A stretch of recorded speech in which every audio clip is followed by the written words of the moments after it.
కాబట్టి స్వామివారికి నమస్కారం చేసుకోండి. ప్రత్యేకంగా స్వామివారి సన్నిధిలో ఆయుష్ హోమం జరుగుతుంది ప్రతినిత్యం. ఈ ఆయుష్ హోమం జరిపించుకోవడం వల్ల ఆయుర్వృద్ధి జరుగుతుంది. ఆయు వర్చ యశ బల అభివృద్ధి అర్థమని సంకల్పం చేసి మనకు కావలసింది ఆయు, ఆరోగ్యం, ఐశ్వర్యం. ఆయుర్దాయము ఆరోగ్యం గురించి ఆయుష్ హోమం జరుగుతుంది. తర్వాత ఐశ్వర్యం. ఐశ్వర్యం అంటే మహాలక్ష్మి అమ్మవారి అనుగ్రహం కావాలి. కాబట్టి అమ్మవారికి మహాలక్ష్మి హోమం, ఆయుష్ హోమంతో పాటుగా మహాలక్ష్మి హోమం కూడా జరుగుతుంది. మహాలక్ష్మి ప్రయుక్త ఆయుష్ హోమం ఇది. కాబట్టి అమ్మవారికి అలాగే మనకి ఆయుర్దాయం కోసం, ఆరోగ్యం కోసం ఈ హోమాలు జరుగుతాయి. స్వామివారి సన్నిధిలో నమస్కారం చేసుకోండి. ఇప్పుడు స్వామివారికి, అమ్మవారికి, ఈశ్వరుడికి కూడా మూలమంత్ర హోమాలు చేస్తున్నారు.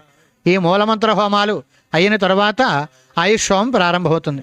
స్వామివారి సన్నిధిలో ఏ హోమం చేసినా స్వామివారికి, అమ్మవారికి, ఈశ్వరుడికి చేసిన తర్వాతనే మిగతా దేవతలందరికీ హోమం చేయడం జరుగుతుంది. మూలమంత్రాలు హోమం చేస్తున్నారు. ఆ మంత్రాలు పైకి చెప్పకూడదు. మానసికంగా అర్చకులు మంత్రం చెప్పకుండా హోమం చేస్తారు. సుమారు 10 నిమిషాలు టైం పడుతుంది. మూలమంత్ర హోమాలు అయిన తర్వాత ఆయుష్ హోమం ప్రారంభమవుతుంది. అంతవరకు మీరు కూడా మనస్సులో సత్యదేవాయ నమః, సత్యదేవాయ నమః అనుకుంటూ స్వామివారి నామస్మరణే చేస్తూ కూర్చోండి. ఇక్కడ కూర్చున్నంతసేపు వేరే ఆలోచన లేకుండా మనస్సంతా భగవంతుడి మీద లగ్నం చేసి భక్తి శ్రద్ధలతోటి స్వామివారి సన్నిధిలో ఆయుష్ హోమం చూడండి. జై సత్యదేవ.